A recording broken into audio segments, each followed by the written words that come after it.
राजवाड्यातील उंदराची गोष्ट. महाराज गावात वाटेल तिकडे हिंडत, वाटेल तिथे बसत, वाटेल तिथे भोजन करीत. एके दिवशी फिरत फिरत श्री समर्थांची स्वारी राजवाड्यात गेली. राजा पुढे येऊन महाराजास घरात नेऊन उभयता देवघरापुढे झोपाळ्यावर बसवले. दोघांच्या काही गोष्टी चालल्या आहेत तितक्यात देवघरात अप्पासुलभ पुजारी गंध उगळीत होता. तो एक उंदीर येऊन निरंजनात तिलवाती खाऊ लागला. त्याच्याकडे सलभाची नजर गेली. देवघरात उंदराचा फार त्रास झाला होता. नित्य उंदीर वाती खात. अप्पास उंदराचा राग येऊन त्याने हातातील खोड जोराने उंदरावर फेकली. त्या सरस उंदराचा प्राण गेला. मग शेपूट धरून उंदरास बाहेर टाकण्याकरिता अप्पा घेऊन चालला. महाराजांनी उंदीर इकडे आण म्हणून अप्पास सांगितले. अप्पांनी तो श्रीजवळ नेऊन दिला.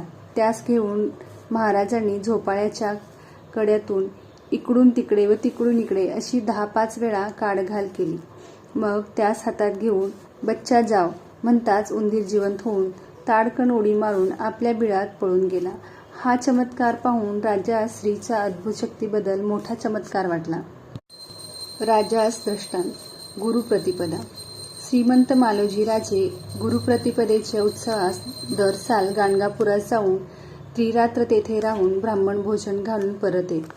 यावर्षी ब्राह्मण भोजन झाले त्या रात्री श्री नरसिंह सरस्वती स्वप्नात येऊन बोलले की मी तुझ्या गावी आलो असून तू इथे काय येतोस.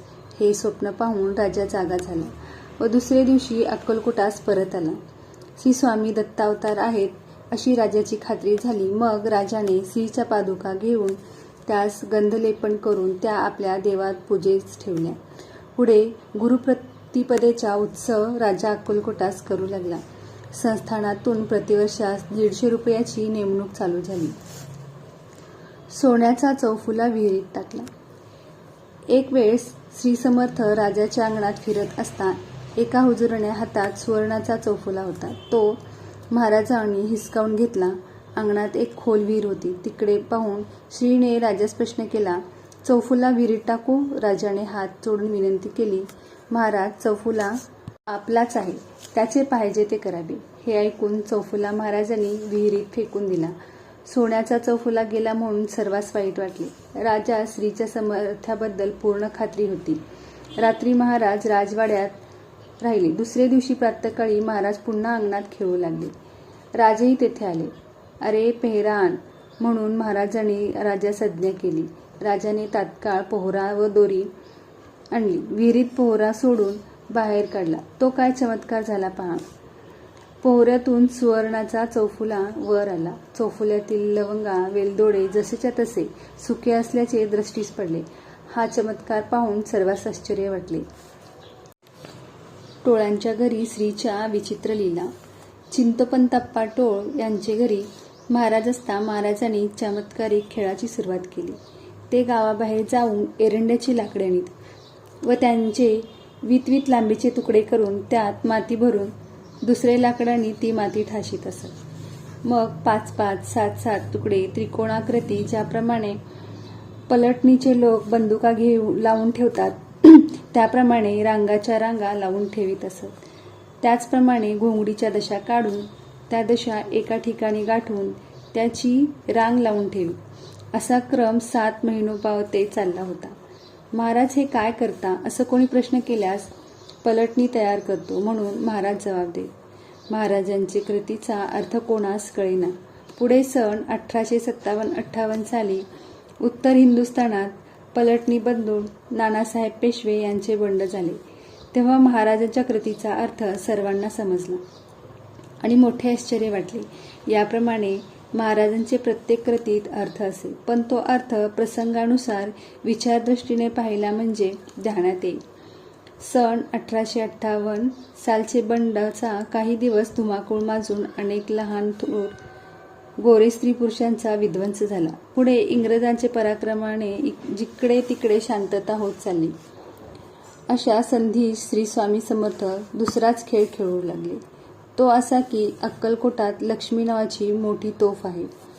तिथे जाऊन महाराजांनी त्या तोफेच्या तोंडात डोके खुपसून बसावे असा काही दिवस क्रम चालला. लोकास या कृतीचा अर्थ कळेना. पुढे बंडाची चौकशी होऊन बंडात सामील झालेल्या हजारो लोकांस तोफेच्या तोंडी देण्याचा सरकारने सपाटा चालविला. तेव्हा लोकांस महाराजांच्या कृतीचा अर्थ कळला. सदरचे बंडात पुष्कळ राजेराजवाडे याजवर वहीम येऊन चौकशी झाली. जिल्हा नलदुर्ग, इलाखा, मोगलाई येथे रोहिले लोकांनी बंडावा करून लूट केली. एके दिवशी श्री समर्थांची स्वारी बुधवार पेठेत बदुलखान यांच्या अंगणात बसली असता लोकांनी लुटीबद्दल बोलणे काढले. ते ऐकून महाराज बोलले ते असे: अब कुछ हिंदू का रहा नहीं. हाती गया, घोडा गया, पालखी गया, सब कुछ गया. पुढे दिवसेंदिवस हिंदूस कठीण काळ आला. अक्कलकोटचे वैभव. पुढे उत्तरोत्तर महाराजांची कीर्ती होऊ लागली व ते अनेक चमत्कारही करू लागले.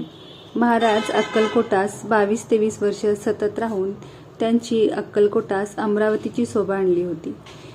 महाराज असताना अक्कलकोट शहर जिकडे तिकडे आनंदाने दुमदुमले होते. जरी अक्कलकोट राजधानीचा गाव आहे तरी महाराज त्या गावी प्रसिद्ध होई पावते त्या गावाकडे कोणी ढुंकून पाहत नसे. जिकडे तिकडे अक्कलकोटची प्रसिद्धी होऊन त्या गावास जे हल्ली वैभव आले आहे त्यास कारण श्री स्वामी समर्थ होत. या गावाचा व्यापार पूर्वीपेक्षा शतपटीने वाढला. शेकडो घोड्यांचे टांगेही गावात फिरू लागले. नित्य 150 लोक कडपगावाचे स्टेशनवर अक्कलकोटचे यात्रेस जाणेकरिता उतरीत नाहीत. असा दिवसच गेला नाही. आम्हास वाटते की श्रीमंत मालोजीराजाचे पूर्वपुण्याईचे योगाने महाराजांनी त्यांच्या नगरीत येऊन त्यास व त्यांच्या प्रजेस व इतर लोकांस पुनीत केले. श्रीमंत मालोजीराजे याचवर अनेक प्रकारची संकटे आली, परंतु समर्थ कृपेने सर्व निवारण झाली. काशीपासून रामेश्वरपर्यंत महाराजांची प्रसिद्धी होऊन लक्षावधी लोक दर्शनास येत असत. पात्र पाहून महाराज कृपा करीत. प्रत्येक दर्शनेच्छू यात्रेकरूस महाराज काहीतरी चमत्कार दाखवीत. त्या सर्वांचे जर कोणी टिप्पण करून ठेवले असते तर महाराजांचे अफाट वैभवाचे चित्र जनास उत्तम रीतीने दाखविता आले असते. महाराजांच्या हातात खेळण्यासाठी पितळेची कडी करून घेतली होती. त्यावर अनेक देवतांची चित्रे काढली होती. जे दर्शनास येतील त्यांचे जे उपास्य दैवत आहे ते महाराज त्यास दाखवीत. असा अनुभव सर्वांस आला आहे. लाकडाची व हस्तिदंताची मापासारखी वाटोळी पात्रे महाराजानजीक ठेवली असत. त्यात धान्य वगैरे घालून इकडून तिकडे व तिकडून इकडे अशी काढघाल करावी हा महाराजांचा खेळ होता. दुसरेही बालकाप्रमाणे महाराज खेळ करीत असत. महाराज एके ठिकाणी बसून कधीच राहत नसत. दिवसातून 10-5 स्थाने बदलावीत. महाराजांच्या दर्शनास अर्थ जिज्ञासू, अर्थार्थी, ज्ञानी असे 4 प्रकारचे लोक येत असत. त्यामध्ये बहुत करून अर्थ म्हणजे संकटात पडलेले, अर्थार्थी म्हणजे द्रव्याची कामेच्छू विषय इच्छेणाऱ्यांची संख्या फार, जिज्ञासू थोडे, ज्ञानी फारच थोडे येत. सर्वांची इच्छा महाराज त्यांच्या त्यांच्या अधिकाराप्रमाणे तृप्त करीत. महाराज चालते बोलते देवच आहेत असे सर्वांस वाटे. त्यांचे सानिध्य बसून राहावे, तेथून मुळीच उठू नये अशी श्री समर्थांची मनोहर मूर्ती होती. रोज सकाळ संध्याकाळ भक्तमंडळी जमून बागेत किंवा जंगलात असताना आरती चालली म्हणजे मनास असा आल्हाद वाटे की जसे काय आपण इंद्राचे नंदनवनात आहोत. महाराज रागात आले तर आरती करून देत नसत. सेवेकऱ्याकडून आरती घेऊन पालखी टाकीत. सेवेकऱ्यास महाराजांची तब्येत समजली होती. त्यांच्या इच्छेप्रमाणे ते करीत. कधी महाराज आरतीच्या वेळी एक बोट दाखवीत तेव्हा सेवेकऱ्यांनी 1 चरण म्हणून आरती पुरी करावी. 2 बोटे दाखवली म्हणजे 2 चरण करणं. एखाद्या वेळी महाराज आनंदात असले म्हणजे पूर्ण आरती म्हणावी. याप्रमाणे क्रम चालत असे. महाराजांची मर्जी सुप्रसन्न असली म्हणजे ते भक्ताजवळ गोड भाषण करून त्यांच्या मर्जीप्रमाणे सेवा करून घेत. पण जर मर्जी रागात आली तर महाराजांचे सभोवर 100 हातात मोठ्या राजाचीही येण्याची प्रज्ञा नव्हती. मात्र हा महाराजांचा राग खरा नसे. काहीतरी व्यतिक्षोभ होत असे.